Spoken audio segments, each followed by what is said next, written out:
It is incumbent of us, whenever possible, to get in front of our guests as quickly as time allows. After all, once a buyer's order has been signed, our guests are relieved to have reached what they may believe is the conclusion of their car buying decision making. They are at a peak emotional point. Time, however, probably seems to stand still when not greeted promptly by those of us in the business office. Confusion begins to creep in.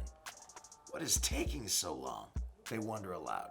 We are now in the doghouse. So like right there, when I said this, you maybe put a doghouse on the screen.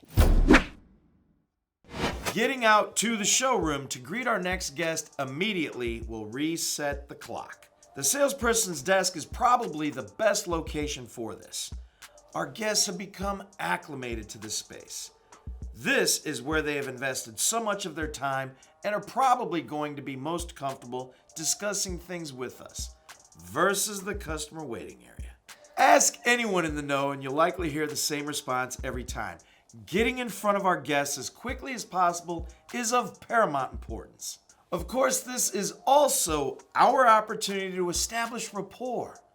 There are many ways to accomplish this, but time may be short, and we certainly don't want to give our guests the impression that we are wasting theirs. As quickly as possible, we must demonstrate concern for accuracy, compliance, and most importantly, their needs. We'll find common ground, discuss shared experiences, and explain how it is that we will be serving them.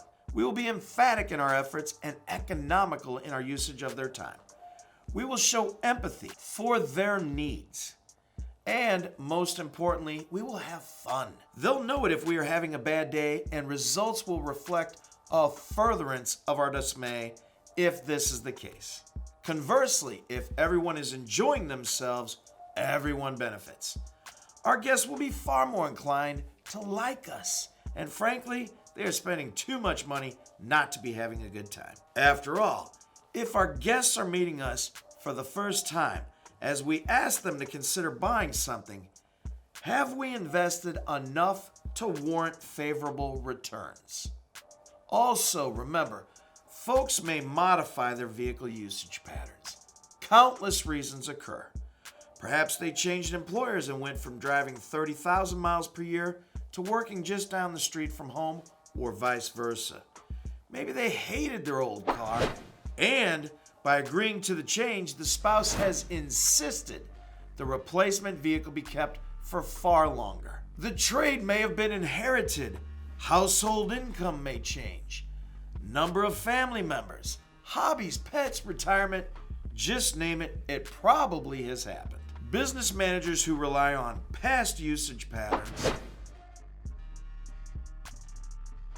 may stub their toes. Explaining to our guests after the fact that we can customize this to meet your needs doesn't work very well. In reality, the typical response goes something like, "Don't worry about it, I'm not interested." We may as well be trying to sell a ketchup popsicle to a lady in white gloves. Our guests may be thinking that our sudden interest in what is important to them is less than inspiring. Perhaps we would be better served by demonstrating a genuine interest in what's important to them before an objection. Far more upside will be had from a direct, tailored approach designed to cater to our guests' specific needs and concerns. For ideas on securing invaluable information regarding our guests' needs, see videos 1 and 1.1. Think about it. Good luck and good selling.